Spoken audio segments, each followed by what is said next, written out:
Take a walk through any zoo on Earth. You will spot lions right away, then tigers, then leopards, then jaguars, then cheetahs, giants the size of a motorcycle.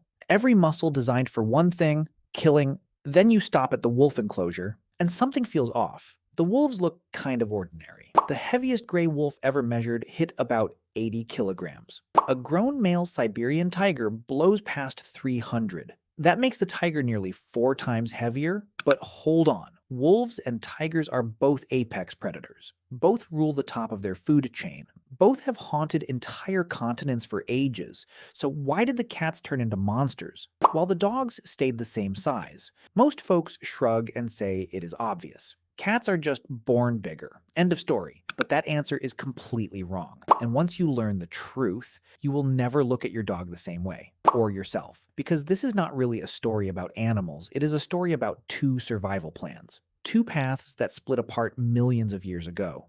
2 experiments nature decided to run, and one of those paths leads straight into your living room. It leads to why you bond with animals at all.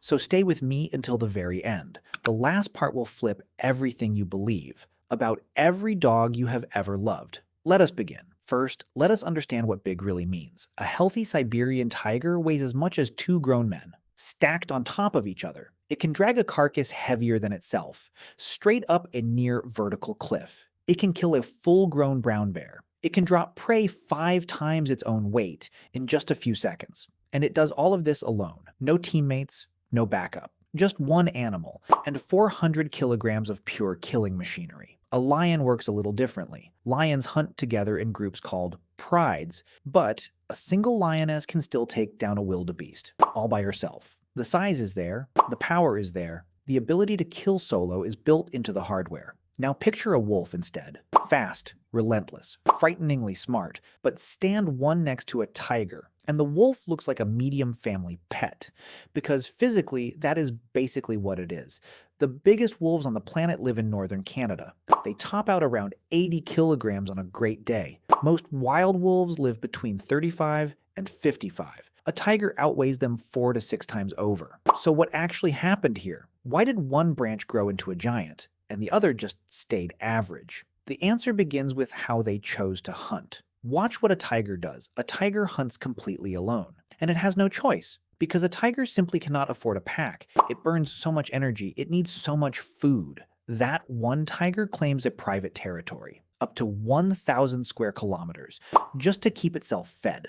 There is no room for friends, no room for sharing a kill. It is a one-animal business from day one. So the tiger became the perfect solo killer. Every part of its body was shaped for it. Massive front limbs packed with explosive muscle, claws that fold away clean and stay razor sharp.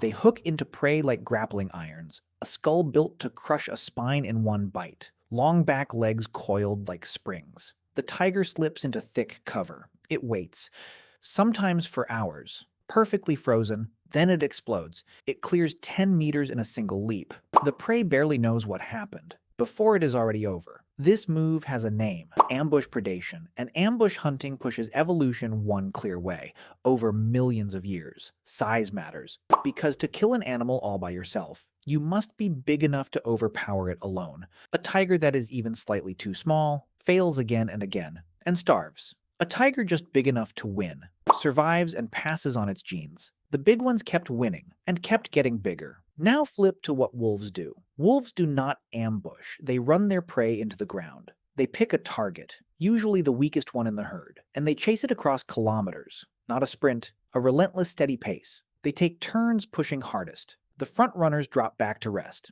while fresh ones move up. They talk to each other mid-chase, reading each other's body language. They cut off escape routes. They split the work perfectly. 6 average wolves can bring down a moose that would crush any single one of them in a one-on-one fight. This strategy has a name too: cursorial predation, and it pulls evolution the opposite direction. Suddenly, being big is a problem, not a gift. What matters now is endurance, intelligence, teamwork, the power to hold speed over long distances without burning out. A wolf that is too large burns more calories, needs more food, and falls behind on a 20-kilometer chase. The lean, fast, cooperative wolf wins. So over millions of years. Wolves stayed medium because medium worked brilliantly for the life they had chosen. Two strategies, two completely different bodies.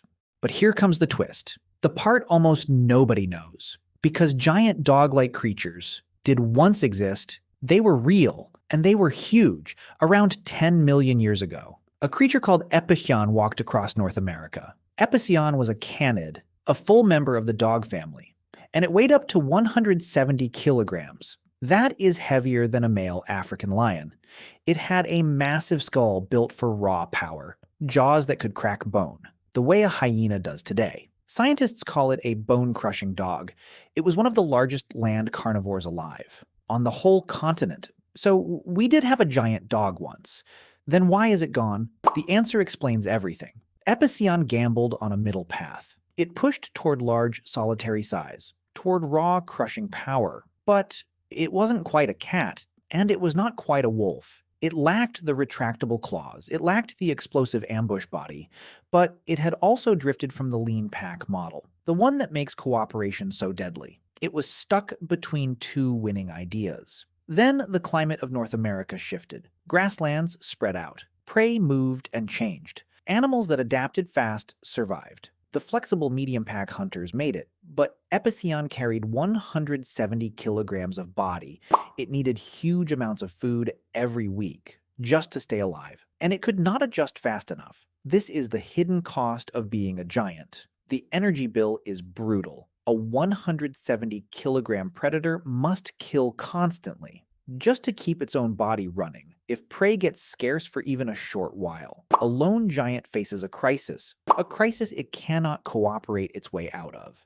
But lean wolves can survive on smaller prey. They can spread over a wider area. They share information about where food is. They shift territory on the fly.